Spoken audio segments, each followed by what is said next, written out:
ನಮಸ್ಕಾರ ವೀಕ್ಷಕರೇ, ಏಷ್ಯಾನೆಟ್ ಸುವರ್ಣ ನ್ಯೂಸ್ನ ಜಾತಕ ಫಲ ವಿಶೇಷ ಕಾರ್ಯಕ್ರಮಕ್ಕೆ ಸ್ವಾಗತ. ನಾನು ನಯನ ಶಂಕರ್. ಇವತ್ತು ಭಾನುವಾರ. ಈ ದಿನದ ವಿಶೇಷತೆ ಹೇಗಿದೆ, ಇವತ್ತು ದ್ವಾದಶ ರಾಶಿಗಳ ಫಲಾಫಲ ಹೇಗಿದೆ ನೋಡೋಣ. ಇದೀಗ ನಮ್ಮ ಜೊತೆ ಖ್ಯಾತ ಜ್ಯೋತಿಷಿಗಳಾಗಿರುವಂತಹ ಶ್ರೀಕಂಠ ಶಾಸ್ತ್ರಿಗಳಿದ್ದಾರೆ. ಬನ್ನಿ ಅವರನ್ನ ಕಾರ್ಯಕ್ರಮಕ್ಕೆ ಸ್ವಾಗತಿಸೋಣ. ಶಾಸ್ತ್ರಿಗಳೇ, ಕಾರ್ಯಕ್ರಮಕ್ಕೆ ಸ್ವಾಗತ. ನಮಸ್ಕಾರಗಳು. ಶಾಸ್ತ್ರಿಗಳೇ, ಇವತ್ತು ಭಾನುವಾರ, ಈ ದಿನದ ವಿಶೇಷತೆಯನ್ನ ತಿಳಿಸ್ಕೊಡೋದಾದ್ರೆ. ಮೂರ್ತಿತ್ವೇ ಪರಿಕಲ್ಪಿತ ಶಶಿಭೃತೌ ವೃತ್ಮಾ ಪುನರ್ಜನ್ಮನ ಆತ್ಮೀಯತ್ಯಾತ್ಮವಿದಾಂ ಕೃತುಶ್ಚ ಯಜತಾಂ ಭರತ ಅಮರಜ್ಯೋತಿಷಾಂ ಲೋಕಾನಾಂ ಪ್ರಳಯೋದ್ಭವ ಸ್ಥಿತಿವಿಭಶ್ಚಾನೇಕಥಾ ಯಶ್ರಿತೌ ವಾಚನ್ನ ಸದದಾ ತ್ವನೇಕೃತೃಣಃ ತ್ರೈಲೋಕ್ಯ ದೀಪೋರಭಿಃ. ಸಮಸ್ತ ವೀಕ್ಷಕರಿಗೆ ಶುಭೋದಯ, ಶುಭ ಬೆಳಗು. ಈ ದಿನದ ವಿಶೇಷತೆ ತಿಳಿಯುವ ಪೂರ್ವದಲ್ಲಿ ಹೊತ್ತಿನ ಪಂಚಾಂಗವನ್ನು ಗಮನಿಸಿಕೊಳ್ಳೋಣ. ಶ್ರೀ ವಿಶ್ವಾವಸನಾಮ ಸಂವತ್ಸರ ಉತ್ತರಾಯಣ ಶಶಿ ಋತು ಮಾಘ ಮಾಸ ಶುಕ್ಲ ಪಕ್ಷವಾಗಿದೆ. ಈ ದಿವಸ ಭಾನುವಾರವಾಗಿರ್ತಕ್ಕಂಥದ್ದು. ಪೂರ್ಣಿಮಾ ತಿಥಿ, ಪುಷ್ಯ ನಕ್ಷತ್ರ. ಈ ದಿವಸ ಮಾಘ ಮಾಸದ ಪೌರ್ಣಮಿ. ಇದನ್ನು ಭಾರತ ಹುಣ್ಣಿಮೆ ಅಂತ ಕರೀತಾರೆ. ಇದು ಕುಮಾರವ್ಯಾಸ ಮಹಾಭಾರತ ಬರೆದ ಹಾಗೂ ಸಮರ್ಪಣೆ ಮಾಡಿದ ಒಂದು ಕಾರಣದಿಂದಾಗಿ ಭಾರತ ಹುಣ್ಣಿಮೆ ಅಂತಕ್ಕಂಥದ್ದು ಪ್ರಚಲಿತಕ್ಕೆ ಬಂದಿದೆ ಅಂತ ಕೆಲವರು ಹೇಳ್ತಾರೆ. ಉಳಿದ ಹಾಗೆ ಈ ದಿವಸ ಯಲ್ಲಮ್ಮನ ಗುಡ್ಡ ಏನಿದೆ, ಅಲ್ಲಿ ಆ ತಾಯಿ ಯಲ್ಲಮ್ಮ, ಅಲ್ಲಿನ ಉತ್ತರ ಕರ್ನಾಟಕದ ಭಕ್ತರ ಪಾಲಿಗೆ ಮಹಾತಾಯಿ ಆಕೆ. ಯಲ್ಲಮ್ಮ ನೆಲೆಸಿರತಕ್ಕಂತಹ ಸನ್ನಿಧಾನ. ಅಲ್ಲಿ ಈ ದಿವಸ ಬಹಳ ವಿಶೇಷವಾದ ಉತ್ಸವಾದಿಗಳು, ಪೂಜಾದಿಗಳು ನೆರವೇರತಕ್ಕಂಥ ದಿವಸ. ಈ ಪೌರ್ಣಮಿಯಲ್ಲಿ ವಸ್ತುತಃ ಪೌರ್ಣಮಿ ಚಂದ್ರನಿಗೆ ಪೂರ್ಣ ಬಲ ಇರತಕ್ಕಂಥ ದಿವಸ. ಯಾವಾಗ ಚಂದ್ರ ಪೂರ್ಣನಾಗಿರ್ತಾನೆ ಆಗ ತಾಯಿಯ ಅನುಗ್ರಹ. ಚಂದ್ರ ಆ ಜಗದಂಬೆಯ ಸ್ವರೂಪ ಅಂತ ನಮ್ಮ ಜ್ಯೋತಿಷದಲ್ಲಂತೂ ಚಂದ್ರನಿಗೆ ದೇವತೆ ಯಾರು ಅಂದರೆ ಗೌರಿ ಅಂತ ಹೇಳುತ್ತೆ. ಹೀಗಾಗಿ ಆ ಗೌರಿ ಪೂರ್ಣ ಕಳಾಯುಕ್ತಳಾಗಿ 16 ಕಲೆಗಳು ಆಕೆಗೆ ಷೋಡಶ ಕಲಾತ್ಮಿಕೆಯಾಗಿ ಕಂಗೊಳಿಸುವಂಥ ದಿನ ಯಾವುದಪ್ಪ ಅಂದರೆ ಅದು ಪೌರ್ಣಮಿಯಾಗಿದೆ. ಆ ಷೋಡಶ ಕಲಾಪೂರ್ಣಲಾಗಿರ್ತಕ್ಕಂಥ ಆ ಗೌರಿ ಯಾರು ಅಂತಂದರೆ ಯಾರು ಅಲ್ಲ, ಆಕೆ ಯಲ್ಲಮ್ಮ ಅಂತ ಉತ್ತರ ಕರ್ನಾಟಕದ ಭಾಗದಲ್ಲಿ ನಂಬಿಕೆ. ಹೀಗಾಗಿ ಆ ಕ್ಷೇತ್ರವೇ ಒಂದು ವಿಶಿಷ್ಟವಾಗಿದೆ. ಆ ಕ್ಷೇತ್ರಕ್ಕೆ ಪೌರಾಣಿಕ ಹಿನ್ನೆಲೆಯೂ ಇದೆ. ಐತಿಹಾಸಿಕವಾಗಿಯೂ ಅದು ಪ್ರಸಿದ್ಧಿ ಇರತಕ್ಕಂಥದ್ದನ್ನು ನಾವು ಕಾಣ್ತೀವಿ. ಆ ಕ್ಷೇತ್ರ ಏನು ವಿಶೇಷ ಅಲ್ಲಿ ಅಂತಂದರೆ, ನೋಡಿ, ಯಾವುದಾದರೂ ಬಾಂಧವ್ಯಗಳು ದಾಂಪತ್ಯದಲ್ಲಿ ಬಹಳ ಮುಖ್ಯವಾಗಿ ಗಂಡ ಹೆಂಡಿರಲ್ಲಿ ಏನೋ ಜಗಳ, ಮನಸ್ತಾಪ, ಭಿನ್ನಾಭಿಪ್ರಾಯ ಇರುತ್ತಲ್ಲ. ದಿನ ಬೆಳಗಾದರೆ ಯಾವುದೋ ಒಂದು ಕಾರಣಕ್ಕೆ ಜ್ವಾಲೆ ಧಗ್ಗಂತ ಹೊತ್ಕೊಂಡ್ಬಿಡುತ್ತೆ. ಅದು ಬಿಡಿಸ್ಲಿಕ್ಕೆ ಆಗ್ತಾ ಇಲ್ಲ. ಎಷ್ಟೋ ಬಾರಿ ಕೋರ್ಟ್ ಕಚೇರಿಗಳಿಗೆ ಹೋಗಿ ಶರಂಪರ ಜಗಳ ಆಗಿರ್ತಕ್ಕಂಥದ್ದು ಕೂಡ ಆ ಕ್ಷೇತ್ರಕ್ಕೆ ಹೋಗಿ ಬಿಡುಗಡೆಯಾಗಿರುತ್ತೆ. ಅಂದರೆ ಜಗಳ ಬಿಡುಗಡೆಯಾಗಿ ಸಾಮ್ಯತೆ ಬಂದಿರತಕ್ಕಂಥ ಅನೇಕ ಉದಾಹರಣೆಗಳನ್ನು ಅಲ್ಲಿನ ಭಕ್ತರೇ ಕೊಡ್ತಾರೆ. ಅಂತಹ ಒಂದು ವಿಶಿಷ್ಟ ಸನ್ನಿಧಾನ. ಯಾಕೆ ಅಂದರೆ ಆ ಕಥೆಯೂ ಹಾಗೇ ಇದೆ. ಜಮದಗ್ನಿ ಮಹರ್ಷಿಗಳು 4 ಜನ ಮಕ್ಕಳು ಅವರಿಗೆ. ಆ ರೇಣುಕೆ ಜಮದಗ್ನಿ ಮಹರ್ಷಿಗಳ ಪತ್ನಿ. ಯಾವುದೋ ಸಂದರ್ಭದಲ್ಲಿ ಆಕೆ ಅಲ್ಲಿರ್ತಕ್ಕಂತಹ ಸರೋವರ ಈಗಲೂ ತೋರಿಸ್ತಾರೆ. ನಾವೊಂದು ಕಾರ್ಯಕ್ರಮವನ್ನು ಮಾಡಿದ್ದೀವಲ್ಲ, ಆ ಸರೋವರದಲ್ಲಿ ನೀರು ತರಲಿಕ್ಕಂತ ಹೋಗಿ ಅಲ್ಲಿ ಗಂಧರ್ವ ಒಬ್ಬನನ್ನು ಕಂಡು ಮನಸ್ಸು ಸ್ವಲ್ಪ ವಿಚಲಿತವಾಗುತ್ತೆ. ಜಲಕ್ರೀಡೆ ಆಡ್ತಾ ಇರ್ತಾರೆ. ಹಾಗಾಗಿ ನಾನು ನನ್ನ ಗಂಡನ ಜೊತೆಗೆ ಹೀಗೆ ವಿಹರಿಸಬಹುದಲ್ಲ ಅಂತ ಅಂದುಕೊಳ್ತಾಳೆ. ಆ ಕ್ಷಣ ಮಡಿಕೆ ಒಡೆದು ಹೋಗಿಬಿಡುತ್ತೆ. ಮರಳಲ್ಲಿ ಮಡಿಕೆಯನ್ನು ಮಾಡಿ ನೀರು ತೊಗೊಂಡು ಹೋಗ್ತಾ ಇದ್ಲು ಆಕೆ ಪ್ರತಿ ದಿವಸ ಪೂಜೆಗಳಿಗೆ. ಆ ದಿವಸ ಮರಳು ಮಡಿಕೆ ಆಗ್ತಾ ಇಲ್ಲ, ಆದದ್ದೆಲ್ಲ ಒಡೆದು ಹೋಗ್ತಾ ಇದೆ. ಹೀಗಿರುವಾಗ ಅವಳಿಗೆ ಇದೇನಪ್ಪ ಅಪಚಾರ ಹೀಗಾಯ್ತಲ್ಲ, ಮನಸ್ಸನ್ನು ಸಂಕಲ್ಪ ಮಾಡಿದ್ದೇ ತಪ್ಪಾಯ್ತಾ ಅಂತ ಅಂದ್ಕೊಂಡು ಪಾಪ ಅದೇ ಭಾವದಲ್ಲಿ ಮರಳ್ತಾಳೆ ವಾಪಸ್ಸು. ಅದೆಲ್ಲ ಜಾಗವನ್ನು ಈಗಲೂ ನೀವು ಹೋದ್ರಲ್ಲಿ ನೋಡಬಹುದು. ಆ ರೇಣುಕಾ ಯಲ್ಲಮ್ಮ ಬಂದ ಜಾಗ, ಆಮೇಲೆ ಅಲ್ಲಿ ಪರಶುರಾಮ ಹಾಗೂ ಅವರ ನಡುವೆ ನಡೆದಂತಹ ವಾಗ್ವಾದ, ಏನು ನಮ್ಮ ಜಮದಗ್ನಿ ಮಹರ್ಷಿಗಳ ನಡುವೆ ಹಾಗೂ ಈ ರೇಣುಕೆಯ ನಡುವೆ ನಡೆದಂತಹ ವಾಗ್ವಾದ. ಆಗ ಜಮದಗ್ನಿ ಮಹರ್ಷಿಗಳು ಪರಶುರಾಮ ಎಲ್ಲ ಮಕ್ಕಳನ್ನು ಕೇಳ್ತಾರೆ, ಅವ್ರು ಯಾರು ಪಾಪ ಆಗಲ್ಲ, ಅದು ಮಾತೃ ಹತ್ಯಾ ದೋಷ ಬರಲ್ವಾ, ತಾಯಿಯನ್ನು ಯಾರಾದರೂ ಹಿಂಸೆ ಮಾಡೋದು ಸಾಧ್ಯವಾ, ಪಾಪ ಆ ಮಕ್ಕಳು ಹಿಂಜರಿತಾರೆ. ಆದರೆ ಪರಶುರಾಮರಿಗೆ ಗೊತ್ತು, ಯಾವ ತಂದೆ ತಾಯಿಯನ್ನು ವಧಿಸುವ ಶಕ್ತಿ, ಆದೇಶ ಕೊಡ್ತಕ್ಕಂಥ ಶಕ್ತಿ ಇದೆಯೋ ಅವನಿಗೆ ಒಂದು ಮಾಡ್ತಕ್ಕಂಥ ಆ ಜೀವ ಕಳೆಯನ್ನು ತುಂಬತಕ್ಕಂಥ ಶಕ್ತಿಯೂ ಇದೆ ಅವನಿಗೆ ಅಂತ, ಆ ತಪಸ್ವಿಗೆ ಇದೆ ಅಂತಕ್ಕಂಥದ್ದು ಪರಶುರಾಮರಿಗೆ ಗೊತ್ತಾಗುತ್ತೆ. ಹೀಗಾಗಿ ಆಯಿತು, ನಾನು ಒಪ್ಕೊಂಡಿದ್ದೀನಿ, ತಮ್ಮ ಸಮ್ಮತಿ ಮಾಡ್ತೀನಿ ಅಂತ ಹೇಳಿ ಶಿರಚ್ಛೇದನ ಮಾಡಿಬಿಡ್ತಾರೆ. ಆ ಜಾಗವನ್ನೆಲ್ಲ ನಾವು ಈ ಹೊತ್ತಿಗೂ ಕಾಣ್ತೀವಿ, ಇಲ್ಲೇ ಅಂತ ತೋರಿಸ್ತಾರೆ. ಅದು ಏನಂದರೆ ನಮ್ಮ ನೆಲದಲ್ಲಿ ಇಂಥ ಒಂದು ಘಟನೆ ನಡೆದದ್ದು ನಮಗೆ ಆಪ್ತ ಅಲ್ವಾ. ದೊಡ್ಡವರು ಯಾರೋ ನಮ್ಮ ಮನೆಗೆ ಬಂದರೆ ಇಲ್ಲಿ ಬಂದಿದ್ರು, ಇಲ್ಲಿ ಕೂತಿದ್ರು, ಇಲ್ಲಿದ್ದರು, ಇಲ್ಲಿ ಹೀಗೆ ಅಂತ ನಾವು ಅಂದ್ಕೊಳ್ಳಲ್ವಾ. ಹಾಗೆ ಅಂಥ ಮಹರ್ಷಿಗಳು ಘಟನೆಗಳು ಅವರು ಬದುಕಿ ಬಾಳಿದ ನೆಲ ಅಂತ ನಮಗೆ ಹೆಚ್ಚಿನ ಪ್ರೀತಿ, ಅಭಿಮಾನ, ಗೌರವ ಎಲ್ಲ ಬಂದುಬಿಡುತ್ತೆ. ಆ ರೀತಿಯೆಲ್ಲ ಆ ಜಾಗದಲ್ಲಿ ಈಗಲೂ ತೋರಿಸ್ತಾರೆ. ನೀವು ಅಲ್ಲಿ ಹೋದರೆ ನಾವು ಗಮನಿಸ್ತೀವಿ. ಅಂತೂ ತಲೆ ಕತ್ತರಿಸಿ ಹೋಗುತ್ತೆ. ಮತ್ತೆ ಪರಶುರಾಮರು ಪ್ರಾರ್ಥನೆ ಮಾಡ್ತಾರೆ, ಏನು ವರ ಬೇಕು, ನೀನು ಕ್ಷಣ ಮಾತ್ರದಲ್ಲಿ ಏನು ಮರು ಮಾತಾಡದೆ ನೀನು ಅವಳ ಶಿರಚ್ಛೇದ ನನ್ನ ಆದೇಶವನ್ನು ಪಾಲಿಸಿದ್ದೀಯ, ನೀನು ಏನು ವರ ಬೇಕು ಅಂದಾಗ, ಇಲ್ಲ ಇವರು ತೀರ್ಕೊಂಡ್ಬಿಟ್ಟಿದ್ದಾರೆ, ಎಲ್ಲರೂ ರಣರಂಗ ಆಗಿಬಿಟ್ಟಿದೆ, ಅಲ್ಲಿ ಎಲ್ಲೋ ಯುದ್ಧ ಭೂಮಿಯಲ್ಲಿ ಆಗ್ತಕ್ಕಂಥದ್ದು ಕುಟುಂಬದಲ್ಲಿ ಆಗಿಬಿಟ್ಟಿದೆಯಲ್ಲ, ಹೀಗಾಗಿ ಇದು ಸರಿಪಡಿಸಬೇಕು ಅಂತ ಹೇಳಿ ಎಲ್ರಿಗೂ ಜೀವವನ್ನು ತರಿಸ್ತಕ್ಕಂಥ ಒಂದು ಔದಾರ್ಯವನ್ನು ಅವರು ಮೆರೀತಾರೆ. ಅದನ್ನು ನಾವು ಅಲ್ಲಿ ಆ ಸ್ಥಳದಲ್ಲೆಲ್ಲ ಕಾಣ್ತೀವಿ. ಮತ್ತೆ ಒಂದಾದರು ಆಕೆ ಏನು ರುಂಡ ಮುಂಡಗಳು ಬದಲಾಗಿದ್ವೋ ಮತ್ತೆ ಒಗ್ಗೂಡಿ ಮತ್ತೆ ಆಕೆ ಆ ದಾಂಪತ್ಯ ಜೀವನ ಮುಂದುವರಿತು. ದಾಂಪತ್ಯ ಅಂತಲೇ ಅಲ್ಲ, ಕುಟುಂಬದಲ್ಲಿ ಏನಾದ್ರು ಕಲಹಗಳಿದ್ದರೂ ಕೂಡ ನೀವು ಅಲ್ಲಿ ಆ ಕ್ಷೇತ್ರಕ್ಕೆ ಹೋಗಿ ಈ ಹೊತ್ತು ಅಂತೂ ಎಷ್ಟೋ ಲಕ್ಷೋಪಲಕ್ಷ ಜನ ಅಲ್ಲಿಗೆ ಬಂದು ದೀಪ ಹಚ್ಚುತ್ತಾರೆ. ಅಲ್ಲಿ ತಾಯಿಯ ರೇಣುಕಾ ಎಲ್ಲಮ್ಮನ ಅಲ್ಲಿ ಪ್ರಧಾನವಾಗಿ ಇಲ್ಲೇ ಜೀವಕಳೆ ಇರತಕ್ಕಂಥದ್ದು ಕಂಠಸ್ಥಾನದಲ್ಲಿ. ಅಲ್ಲಿ ನೀವು ಹೋದರೆ ಬೇರೆ ಏನೂ ಕಾಣಲ್ಲ, ಕಂಠದಿಂದ ಮೇಲೆ, ಕಂಠಾದುಪರಿ ಪರ್ಯಂತ ಅಂತಲೇ ಇದೆಯಲ್ವ ಅಲ್ಲಿ. ಹೀಗಾಗಿ ಅದ್ರ ಮೇಲ್ಗಡೆ ಭಾಗ ಅಷ್ಟೇ ನಿಮಗೆ ಕಾಣುತ್ತೆ. ಜಾಗೃತ ಸನ್ನಿಧಾನ ನೀವು ಹೋದರೆ ಒಂದು ವೈಬ್ರೇಷನ್ ಅಲ್ಲಿ ಉಂಟಾಗುತ್ತೆ, ನಿಮಗೆ ಆ ಭಾವ ತುಂಬಿ ಹೋಗ್ಬೇಕು ನೀವು. ಆ ತಾಯಿಯ ಎದುರುಗಡೆಗೆ ಒಂದು ದೀಪವನ್ನು ಹಚ್ತಾರೆ. ಆ ದೀಪ ನಿರಂತರವಾಗಿ ಬೆಳೀತಕ್ಕಂಥ ದೀಪ. ಯಾರಾದರೂ ಕಷ್ಟ ಅಂತ ಹೋಗಿ ನೀವು ಎಳ್ಳೆಣ್ಣೆಯನ್ನು ತೊಗೊಂಡು ಹೋಗಿ ಅಲ್ಲಿ ದೀಪ ಹಚ್ಚಿದ್ರೆ ಅಥವಾ ಅದಕ್ಕೆ ಹತ್ತಿರ್ತಕ್ಕಂಥ ದೀಪಕ್ಕೆ ಹಾಕಿದರೆ ನಿಮ್ಮ ಕಷ್ಟಗಳೆಲ್ಲ ಕಷ್ಟಗಳು ವಸ್ತುತಃ ನಮಗೆ ಕತ್ತಲಲ್ವ, ಆ ಕತ್ತಲೆಲ್ಲ ಅಳಿಸಿ ಹೋಗಿ ತಾಯಿಯ ಅನುಗ್ರಹದ ಬೆಳಕು ನಮಗೆ ದಕ್ಕತ್ತೆ ಅಂತಕ್ಕಂಥ ನಂಬಿಕೆ ಇದೆ. ಈ ಹೊತ್ತು ಅದು ನಿತ್ಯ ಜ್ಯೋತಿಯಾಗಿ ಬೆಳಗ್ತಾ ಇದೆ, ಅದನ್ನು ನಾವು ಕಾಣ್ತೀವಿ. ಹಾಗೆ ಯಾವುದೇ ಬಾಂಧವ್ಯದಲ್ಲಿ, ಕುಟುಂಬದಲ್ಲಿ ಆದಂಥ ಘರ್ಷಣೆಗಳು ಮತ್ತೊಂದು ಇದ್ದರೆ, ಮುಖ್ಯವಾಗಿ ತಾಯಿ ಮಕ್ಕಳ ಬಾಂಧವ್ಯದಲ್ಲಿ ಏನಾದರೂ ತೊಂದರೆಗಳು ಎಷ್ಟೋ ಜನ ಮನೆಗಳಲ್ಲಿ ಇದೆಯಲ್ಲ.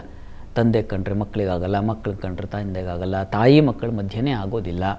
ಹೀಗೆಲ್ಲ ಇದೆಲ್ಲ ಒಂದು ಸಲ ನೀವು ಹೋಗಿ ಬನ್ನಿ, ಆ ಎಲ್ಲಮ್ಮನ ಸನ್ನಿಧಾನಕ್ಕೆ ಹೋಗಿ ನೀವೊಂದು ವಿಶೇಷ ಸೇವೆ ಸಮರ್ಪಣೆ ಮಾಡಿ. ಅಲ್ಲಿ ಭಂಡಾರ ಅದು ಬಹಳ ಮುಖ್ಯವಾದದ್ದು. ಅಲ್ಲಿ ಭಂಡಾರ ಹಚ್ಕೊಳ್ತಾರೆ. ಅದು ಎಂಥ ರಕ್ಷಣೆ ಅಂದರೆ ತಾಯಿಯ ಅನುಗ್ರಹ ಅದು ಅಂತ. ಯಾರು ಭಂಡಾರವನ್ನು ಧಾರಣೆ ಮಾಡಿದ್ದಾರೋ ಅವರಿಗೆ ಭಯವಿಲ್ಲ ಅಂತ, ಏನೂ ಆಗೋದಿಲ್ಲ ಅವರಿಗೆ ಅಂತ. ರೋಗ ರುಜಿನಗಳು ಕೂಡ, ಅಲ್ಲೊಂದು ತೀರ್ಥ ಇದೆ, ಅದು ನೀರು ಎಲ್ಲಿಂದ ಬರುತ್ತೆ ಅಂತ ಈ ಹೊತ್ತಿಗೂ ಗೊತ್ತಿಲ್ಲ ಅಂತ ಹೇಳ್ತಾರಲ್ಲಿ. ಅದು ಅಷ್ಟು ಪವಿತ್ರವಾದ ಜಲ. ಆ ಜಲದಲ್ಲಿ ಮಿಂದು ಅಥವಾ ಅದರ ಪ್ರೋಕ್ಷಣೆ ಮಾಡಿದ್ರೇ ಪುಣ್ಯ, ಅದರ ಪುಣ್ಯ ಅದು ಭಾವನೆದು. ಆದರೆ ಅಲ್ಲಿ ರೋಗ ರುಜಿನಗಳು ಕೂಡ ಹೋಗುತ್ತೆ ಅಂತ. ಹೀಗಾಗಿ ವೈಜ್ಞಾನಿಕವಾಗಿ ಕೂಡ ಅದು ದೃಢೀಪಟ್ಟಿದೆ. ಎಷ್ಟೋ ವೈದ್ಯರೇ ಅಲ್ಲಿ ಹೋಗಿ ಆ ನೀರನ್ನು ಪ್ರೋಕ್ಷಣೆ ಮಾಡಿದ್ದು, ಸ್ನಾನ ಮಾಡಿದ್ದನ್ನು ಅಲ್ಲಿನವರೇ ಗುರುತಿಸ್ತಾರೆ, ದಾಖಲು ಮಾಡಿದ್ದಾರೆ. ನೋಡಿ, ಇದೆಲ್ಲ ಒಂದು ಕ್ಷೇತ್ರದಲ್ಲಿ ಆಗ್ತಕ್ಕಂಥ ಮಹಿಮೆ ಮತ್ತೊಂದು ಅನ್ನೋದು ವೈಜ್ಞಾನಿಕವಾಗಿ ನಾವು ಇವುಗಳನ್ನೆಲ್ಲ ಚರ್ಚೆ ಚಿಂತನೆ ಮಾಡೋದಕ್ಕಿಂತ ಹೆಚ್ಚಾಗಿ ಒಂದು ಕೆಲವು ಸ್ಥಳಗಳಲ್ಲಿ ಅಂಥ ಶಕ್ತಿ ಇರುತ್ತೆ. ನಾವು ಅದನ್ನು ಎಲ್ಲೋ ನಮ್ಮ ಮನೆಗಳಲ್ಲಿ ಕಾಣೋಕ್ಕಾಗುತ್ತಾ, ನಮ್ಮ ಬೀದಿಗಳಲ್ಲಿ ಕಾಣೋಕ್ಕಾಗುತ್ತಾ? ಖಂಡಿತ ಸಾಧ್ಯವಿಲ್ಲ. ಹಾಗಾಗಿ ಅದನ್ನು ಜಾಗೃತ ಸನ್ನಿಧಾನ ಅಂತ ಕರೀತಾರೆ. ತಿರುಪತಿ ತಿಮ್ಮಪ್ಪನ ಕ್ಷೇತ್ರದಲ್ಲಿ ಯಾಕೆ ಅಷ್ಟು ಲಕ್ಷ ಜನ ಹೋಗ್ತಾರೆ ಅಂದರೆ ಸನ್ನಿಧಾನ ಮಹಿಮೆ. ಧರ್ಮಸ್ಥಳಕ್ಕೆ ಯಾಕಷ್ಟು ಜನ ಹೋಗ್ತಾರೆ ಅಂತಂದರೆ ಕ್ಷೇತ್ರ ಮಹಿಮೆ. ಹಾಗೆ ಯಲ್ಲಮ್ಮನ ಗುಡ್ಡದಲ್ಲಿ ಅಂಥದ್ದೊಂದು ಮಹಿಮೆ ಸದಾ ಕಾಲ ಮಿನುಗುತ್ತಾ ಇದೆ. ಹಾಗಾಗಿ ಅಲ್ಲಿ ಹೋದವರಿಗೆ, ಆ ಭಾವುಕರಾಗಿ ಹೋದಂಥ ಭಕ್ತರಿಗೆ, ನಂಬಿಕೆ ಉಳ್ಳವರಿಗೆ ಅದು ಯಾವ ಮೂಲಕ ಹೋಗಿ ತಲುಪಬೇಕು ಹೃದಯಕ್ಕೆ, ಅದು ತಲುಪುತ್ತೆ. ಚರ್ಚೆ ತರ್ಕ ಮೆಚ್ಚವು ತರ್ಕ ಸಾಧಕರ ಅಂತ ಕುಮಾರವ್ಯಾಸನ ಮಾತೆ ತಗೋಬೇಕಲ್ಲ. ತರ್ಕ ಮಾಡ್ತಾ ಇದ್ದರೆ ನಮಗೆ ಅದರಲ್ಲಿ ಏನೂ ಸಿಗೋದಿಲ್ಲ. ಹೀಗಾಗಿ ಅಂಥ ಕ್ಷೇತ್ರಗಳನ್ನು ಸ್ಮರಣೆ ಮಾಡಿಕೊಳ್ಳೋದು, ಅಂಥ ಕ್ಷೇತ್ರಗಳಿಗೆ ಹೋಗಿ ಬರ್ತಕ್ಕಂಥದ್ದು. ನೀವು ಒಂದು ಸಲ ಅಂಥ ಸನ್ನಿಧಾನದ ದರ್ಶನ ಮಾಡಿಬಿಟ್ರೆ ಎಷ್ಟೋ ವರ್ಷಗಳ ಕಾಲ ನಿಮ್ಮ ಮನೋಬಲ ಅಂತಕ್ಕಂಥದ್ದು ಗಟ್ಟಿಯಾಗಿ ಸ್ಥಾಣವಾಗಿ ನಿಲ್ಲುತ್ತೆ. ಅಲ್ಲಿಗೆ ಹೋಗಿ ಬರಬೇಕು. ಹೀಗಾಗಿ ಅಂತಹ ತಾಯಿಯನ್ನು ಸ್ಮರಣೆ ಮಾಡಿಕೊಳ್ಳೋದು, ಆ ಜಗದಂಬಿಕೆಯ ಸ್ಮರಣೆಯೇ ನಮಗೆ ರಕ್ಷಾ ಕವಚ ಅಲ್ವಾ. ಹೀಗಾಗಿ ಭಾರತ ಹುಣ್ಣಿಮೆ ದಿವಸ ಮಹಾತಾಯಿಯ ಸ್ಮರಣೆ ಸಾಧ್ಯವಾದವರು ಹತ್ತಿರದಲ್ಲಿದ್ದರು ಹೋಗಬಹುದು. ತುಂಬ ಜನ ಭಕ್ತರು ಎಲ್ಲ ಗಾಡಿಗಳು, ನಾವು ಎತ್ತಿನ ಗಾಡಿ ಈ ಹೊತ್ತಿಗೂ ಅಲ್ಲಿ ಕಾಣ್ತವ ಅಂತಂದು ಅಲ್ಲಿ ಹೋಗಬೇಕು ನೋಡಲಿಕ್ಕೆ. ಎಷ್ಟು ದೂರದಿಂದ ಬರ್ತಾರೆ, ಜನಸಾಗರ ಹರಿದು ಬರುತ್ತೆ. ಅವರ ಭಕ್ತಿ ಪರಾಕಾಷ್ಠೆ ನೀವು ಅಸಾಧಾರಣವಾದದ್ದು, ನಂಬಲಿಕ್ಕಾಗೋದಿಲ್ಲ. ಅಂತಹ ಸೇವೆಗಳನ್ನ ಅಲ್ಲಿ ಬಂದವರಿಗೆಲ್ಲ ಇಲ್ಲ ಅನ್ನೋದೇ ಊಟ, ಜೋಳದ ಊಟವ ಮತ್ತು ಅಲ್ಲೇ ತಯಾರು ಮಾಡಿ ಅಲ್ಲೇ ಊಟವನ್ನು ಕೊಡ್ತಕ್ಕಂಥದ್ದು. ಇದು ಒಂದು ಮಹಾ ಸೇವೆ ಅಲ್ವಾ. ನೋಡಿದ್ರೆ ಆ ಭಕ್ತ ಸಾಗರವನ್ನು ನೋಡಲಿಕ್ಕೆ ಹೋಗಬೇಕು ಅಂತ ಅನಿಸುತ್ತೆ. ಭಕ್ತನ ಪಾದಧೂಳಿ ಅಲ್ವಾ, ಹಾಗಂತ ಪರಮೇಶ್ವರನೇ ಹೇಳ್ತಾನೆ. ಹೀಗಾಗಿ ಅಲ್ಲಿಗೆ ಹೋದರೆ ಆ ಭಕ್ತ ಸಾಗರ, ಅಲ್ಲಿ ಆ ಭಕ್ತಿಯ ಕಡಲಲ್ಲಿ ಮಿಂದೇಳ್ತಕ್ಕಂಥದ್ದನ್ನು ನಾವು ಕಾಣಬೇಕು. ಅದೇ ವಸ್ತುತಃ ಸ್ವರ್ಗ, ಅದೇ ನಿಜವಾದ ಆನಂದ. ಅದೆಲ್ಲವೂ ಏರ್ಪಾಡಾಗುತ್ತೆ ಈ ದಿವಸ ಅಲ್ಲಿ ಸವದತ್ತಿಯಲ್ಲಿ. ಹೀಗಾಗಿ ಅಂತಹ ಸವದತ್ತಿ ಯಲ್ಲಮ್ಮನ ದರ್ಶನ ನಮ್ಮೆಲ್ಲರಿಗೆ ಶ್ರೀರಕ್ಷೆ ಆಗಲಿ. ಸ್ಮರಣೆ ಮಾಡಿಕೊಂಡ್ರೆ ಸಾಕಲ್ಲ, ಆ ಮಹಾತಾಯಿಯ ಅನುಗ್ರಹ ಉಂಟಾಗುತ್ತೆ ಅಂತ. ತಾವು ಸಾಧ್ಯವಾದರೆ ಹೋಗಿ ಬನ್ನಿ, ಇಲ್ಲ ಸ್ಮರಣೆಯಾದರೂ ಮಾಡಿ, ನಿಮ್ಮ ಅನುಕೂಲ. ಇವತ್ತು 12 ರಾಶಿಗಳ ಫಲಾಫಲ ಹೇಗಿದೆ ನೋಡೋಣ. ಶಾಸ್ತ್ರಿಗಳೇ, ಇವತ್ತು ಗ್ರಹಗಳ ಸ್ಥಿತಿಗಳು ಹೇಗಿದೆ, ದ್ವಾದಶ ರಾಶಿಗಳ ಫಲಾಫಲ ಹೇಗಿದೆ ತಿಳಿಸೋದಾದರೆ? 12 ರಾಶಿಗಳ ಫಲಾಫಲ ತಿಳಿಯೋ ಮುನ್ನ ಈ ಹೊತ್ತಿನ ಗ್ರಹ ಸ್ಥಿತಿಯನ್ನು ಗಮನಿಸ್ಕೊಳ್ಳೋದಾದರೆ, ಮಿಥುನ ರಾಶಿಯಲ್ಲಿ ಗುರು ಇರತಕ್ಕಂಥದ್ದು, ಕರ್ಕಟಕ ರಾಶಿಯಲ್ಲಿ ಚಂದ್ರನ ಕಾಣ್ತಾ ಇದ್ದೀವಿ, ಕೇತು ಇರತಕ್ಕಂಥ ಸಿಂಹ ರಾಶಿಯಲ್ಲಿ ಮಾಂದ್ಯ ಉದಯ ಆಗಿದೆ, ಅದು ತುಲಾ ರಾಶಿಯಲ್ಲಿ ರವಿ, ಕುಜ, ಬುಧ ಹಾಗೂ ಶುಕ್ರನ ಕಾಣ್ತಾ ಇದ್ದೀವಿ. ಅದು ಮಕರ ರಾಶಿಯಲ್ಲಿ ರಾಹು, ಶನೈಶ್ಚರ್ಯ ಯಥಾ ಪ್ರಕಾರ ಕುಂಭ ಮೀನಗಳಲ್ಲಿದ್ದಾರೆ. ಹೀಗಿರುವಾಗ 12 ರಾಶಿಗಳ ಫಲಾಫಲ ತಿಳಿತಾ ಹೋಗೋಣ. ಮೊದಲಿಗೆ ಮೇಷರಾಶಿ. ಮೇಷರಾಶಿಯವರಿಗೆ ದಿವಸ ಸುಖ ಸಮೃದ್ಧಿ, ಕೃಷಿಕರಿಗೆ ತುಂಬ ಚೆನ್ನಾಗಿದೆ. ಸಮಾರಂಭ, ಮನಸ್ಸಿಗೆ ಹಿತವಾದ ವಾತಾವರಣದಲ್ಲಿ ಭಾಗಿಯಾಗ್ತಕ್ಕಂಥದ್ದು, ಬಂಧು ಸ್ನೇಹಿತರಲ್ಲಿ ಉತ್ತಮ ಒಡನಾಟ, ಪ್ರಯಾಣ ಸೌಖ್ಯ, ಹೀಗೆ ಹಲವು ಶುಭ ಫಲಗಳನ್ನು ಕಾಣ್ತೀರ. ಇನ್ನು ಕೆಲಸ ಕಾರ್ಯಗಳು ಅನುಕೂಲ ಇದೆ. ಮುಖ್ಯವಾಗಿ ಮೆಕ್ಯಾನಿಕಲ್ ಕ್ಷೇತ್ರಗಳಲ್ಲಿ ತುಂಬ ಚೆನ್ನಾಗಿದೆ. ಆಟೋಮೊಬೈಲ್ಸ್ ಕ್ಷೇತ್ರಗಳಲ್ಲಿ ತುಂಬ ಚೆನ್ನಾಗಿದೆ ಈ ದಿವಸ. ದಾಂಪತ್ಯದಲ್ಲಿ ಸ್ವಲ್ಪ ಮನಸ್ತಾಪಗಳನ್ನು ಸೂಚಿಸ್ತಾ ಇದೆ. ರೇಣುಕಾ ಯಲ್ಲಮ್ಮನ ಪ್ರಾರ್ಥನೆಯನ್ನೇ ಮಾಡಿ. ಇನ್ನು ವೃಷಭ ರಾಶಿಯವರಿಗೆ ಈ ದಿವಸ ನಿಮಗೆ ಕುಟುಂಬ ಸೌಖ್ಯ ಚೆನ್ನಾಗಿದೆ, ಧೈರ್ಯ ಸಾಹಸಗಳಿದ್ದಾವೆ, ಮತ್ತು ಬಹಳ ಮುಖ್ಯವಾಗಿ ಒಳ್ಳೆಯ ಸಲಹೆ ಸಿಗುತ್ತೆ ಈ ದಿವಸ ನಿಮಗೆ. ಮತ್ತು ಕೆಲಸ ಕಾರ್ಯಗಳಲ್ಲೂ ಅನುಕೂಲವನ್ನು ಕಾಣ್ತೀರ ಈ ದಿವಸ. ನಿಮಗೆ ದಾಂಪತ್ಯದಲ್ಲಿ ಅನ್ಯೋನ್ಯತೆ, ಸಾಮರಸ್ಯ ಅದೆಲ್ಲ ತುಂಬ ಚೆನ್ನಾಗಿದೆ. ಸ್ವಲ್ಪ ಮಟ್ಟಿಗೆ ಈ ಸಾಲ ಅಥವಾ ರೋಗ ಇವೆರಡು ಬಾಧೆಗಳು ಸ್ವಲ್ಪ ಇದೆ, ಸ್ವಲ್ಪ ಹುಷಾರು. ಈ ದಿವಸ ಮಹಾಲಕ್ಷ್ಮಿ ಪ್ರಾರ್ಥನೆ ಮಾಡಿ. ಇನ್ನು ಮಿಥುನ ರಾಶಿಯವರಿಗೆ ಈ ದಿವಸ ಕುಟುಂಬ ಸೌಖ್ಯ ತುಂಬ ಚೆನ್ನಾಗಿದೆ. ಮನೆಯಲ್ಲಿ ಹಿತವಾದ ವಾತಾವರಣ ಮತ್ತು ಬಹಳ ಮುಖ್ಯವಾಗಿ ಹಣಕಾಸಿನ ಸಮೃದ್ಧಿ, ಹೋಟೆಲ್ ಇಂಡಸ್ಟ್ರಿ ಅವರಿಗೆ, ಮತ್ತು ಜ್ಯೂಸ್, ದ್ರವ ಪದಾರ್ಥ ಅಂತಂದರೆ ಯಾವುದೋ ಆಗಬಹುದು, ದ್ರವವಾಗಿರಬೇಕು, ಆ ರೀತಿಯ ಪದಾರ್ಥಗಳಿಗೆ ತುಂಬ ಚೆನ್ನಾಗಿದೆ. ಅದರಲ್ಲೂ ಈ ಫುಡ್ ರಿಲೇಟೆಡ್ ತುಂಬ ಚೆನ್ನಾಗಿದೆ. ಹಾಲು ಹೈನು ಕ್ಷೇತ್ರ ಅಂತ. ಇನ್ನು ಕೆಲಸ ಕಾರ್ಯಗಳಲ್ಲಿ ಅನುಕೂಲವನ್ನು ಕಾಣ್ತೀರಾ ಈ ದಿವಸ. ಸ್ವಲ್ಪ ಮಟ್ಟಿಗೆ ಉದರ ಬಾಧೆ ಸೂಚಿಸ್ತಾ ಇದೆ. ಮಕ್ಕಳ ಜೊತೆಗೆ ಸ್ವಲ್ಪ ಕಲಹ ಅಂಥ ವಾತಾವರಣ ಸೂಚಿಸ್ತಾ ಇದೆ. ನೀವು ರೇಣುಕಾ ಯಲ್ಲಮ್ಮನ ಪ್ರಾರ್ಥನೆ ಮಾಡಿ. ಇನ್ನು ಕರ್ಕಟಕ ರಾಶಿಯವರಿಗೆ ಆರೋಗ್ಯದಲ್ಲಿ ಚೇತರಿಕೆ, ಬಲ, ಮತ್ತು ಈ ದಿವಸ ಕೆಲಸ ಕಾರ್ಯಗಳಲ್ಲಿ ಅನುಕೂಲ ಇತ್ಯಾದಿ ಕಾಣ್ತೀರಾ. ಅದ್ರ ಜೊತೆ ಈ ದಿವಸ ಸ್ವಲ್ಪ ಸ್ನೇಹಿತರ ಜೊತೆಗೆ ಸ್ವಲ್ಪ ತಗಾದೆ, ಘರ್ಷಣೆಗಳು ಬರುತ್ತೆ. ಇಡೀ ದಿವಸ ಅವ್ರ ಜೊತೆಗೆ ಇರೋದು ಅಥವಾ ಇನ್ನೆಲ್ಲ ಹೋಗೋದು ಅಂತ ಏನಾದರೂ ಯೋಚನೆ ಇದ್ದರೆ ಅದಕ್ಕೆ ತೊಡಕುಗಳು, ಪ್ರಯಾಣಕ್ಕೆ ತೊಂದರೆಗಳು ಬರತಕ್ಕಂಥದ್ದು. ಮಾರುಕಟ್ಟೆಗಳಲ್ಲಿ ಈ ಹಣ್ಣು, ಹೂವು, ಹಾಲು, ಹೈನು ವ್ಯಾಪಾರ ಮಾಡ್ತಿದ್ದೀರಲ್ಲ ಅವರಿಗೆ ವಿಘ್ನಗಳು ಸೂಚಿಸ್ತಾ ಇದೆ, ಹುಷಾರು. ಉಳಿದ ಹಾಗೆ ದಾಂಪತ್ಯದಲ್ಲಿ ಸಾಮರಸ್ಯ, ಅನ್ಯೋನ್ಯತೆ ಇತ್ಯಾದಿ ಎಲ್ಲ ತುಂಬ ಚೆನ್ನಾಗಿದೆ. ಪ್ರಾರ್ಥನೆಗೆ ದಿವಸ ಗ್ರಾಮ ದೇವತಾ ದರ್ಶನ ಮಾಡಿ. ಇನ್ನು ಸಿಂಹರಾಶಿ. ಸಿಂಹರಾಶಿಯವರಿಗೆ ಈ ದಿವಸ ಕೆಲಸ ಕಾರ್ಯಗಳಲ್ಲಿ ಹೆಚ್ಚಿನ ಅನುಕೂಲ, ಲಾಭದಾಯಕವಾಗಿದೆ. ಈ ದಿವಸ ನಷ್ಟ ಕಡಿಮೆ, ಕಳ್ಕೊಳ್ಳೋದೇನೂ ಇಲ್ಲ. ಈ ದಿವಸ ಎಲ್ಲವೂ ಕೂಡ ಪ್ರಾಪ್ತಿಯೇ ಆಗುತ್ತೆ. ಆ ರೀತಿಯಲ್ಲಿ ತುಂಬ ಚೆನ್ನಾಗಿದೆ. ಸ್ವಲ್ಪ ಈ ದಿವಸ ಸಹೋದರು ಸೇವಕರಲ್ಲಿ ಸಹಾಯ ಇರಲ್ಲ, ಅಸಹಾಯಕತೆ, ಅವರನ್ನು ನಚ್ಕೊಂಡ್ರೆ ನಿಮ್ಮ ಕೆಲಸ ಆಗೋದಿಲ್ಲ, ಹಾಗಿದೆ ಈ ದಿವಸ. ಹೀಗಾಗಿ ಆಂಜನೇಯನ ಪ್ರಾರ್ಥನೆ ಮಾಡಿ. ಇನ್ನು ಕನ್ಯಾರಾಶಿ. ಕನ್ಯಾರಾಶಿಯವರಿಗೆ ಈ ದಿವಸ ತುಂಬ ಚೆನ್ನಾಗಿದೆ. ಈ ದಿವಸ ಲಾಭದಾಯಕ ದಿನ. ಲಾಭಾಧಿಪತಿ ಲಾಭದಲ್ಲಿದ್ದರೆ ವಿಶೇಷ ಲಾಭಗಳನ್ನು ಗಳಿಸ್ತೀರಾ.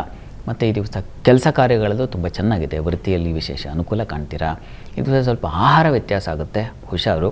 ಮತ್ತು ಈ ದಿವಸ ಕುಟುಂಬ ಘರ್ಷಣೆಗಳನ್ನು ಸೂಚಿಸ್ತಾ ಇದೆ, ಎಚ್ಚರ ಇರಲಿ. ಈ ದಿವಸ ಗಲಾಟೆ, ತಗಾದೆ ಅಂಥ ಸಂದರ್ಭ ಬಂದರೆ ಸ್ವಲ್ಪ ಮೌನವಾಗಿರೋದು ಬಹಳ ಒಳ್ಳೆಯದು ಈ ದಿವಸ.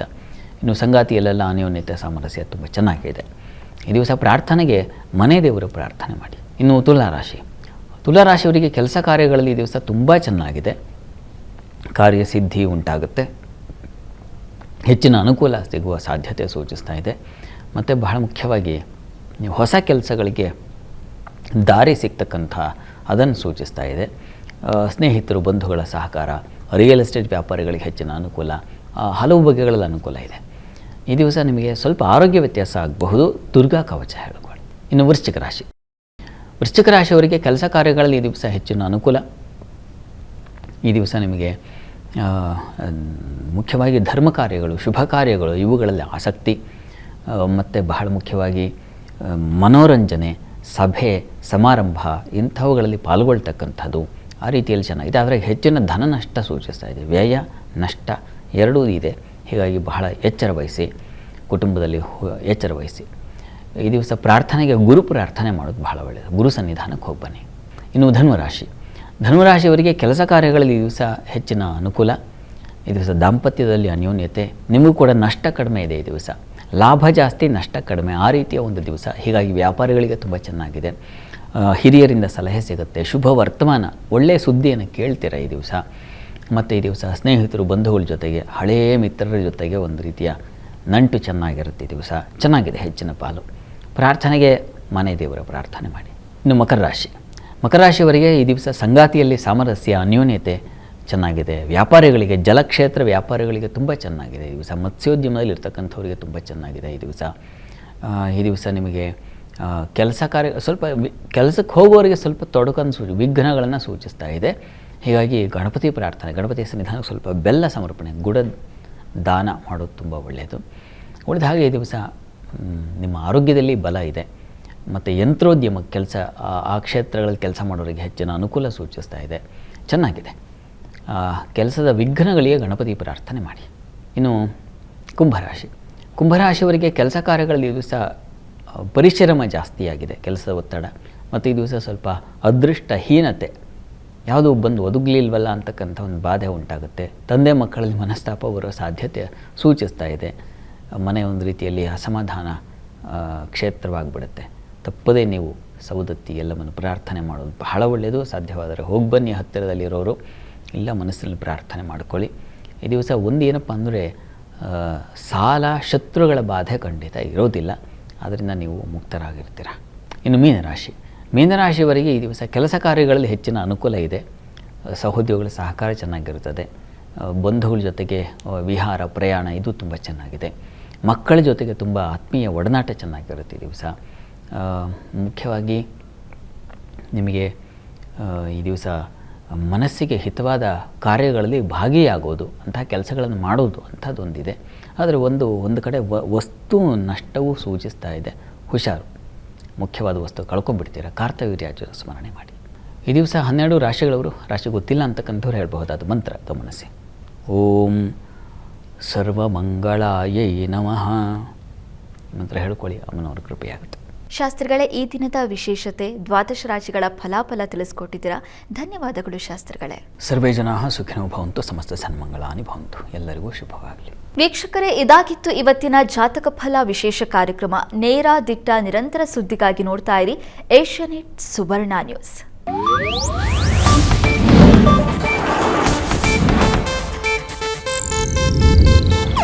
ಇದು ಏಷ್ಯಾನೆಟ್ ನ್ಯೂಸ್ ನೆಟ್ವರ್ಕ್ ಪ್ರಸ್ತುತಿ.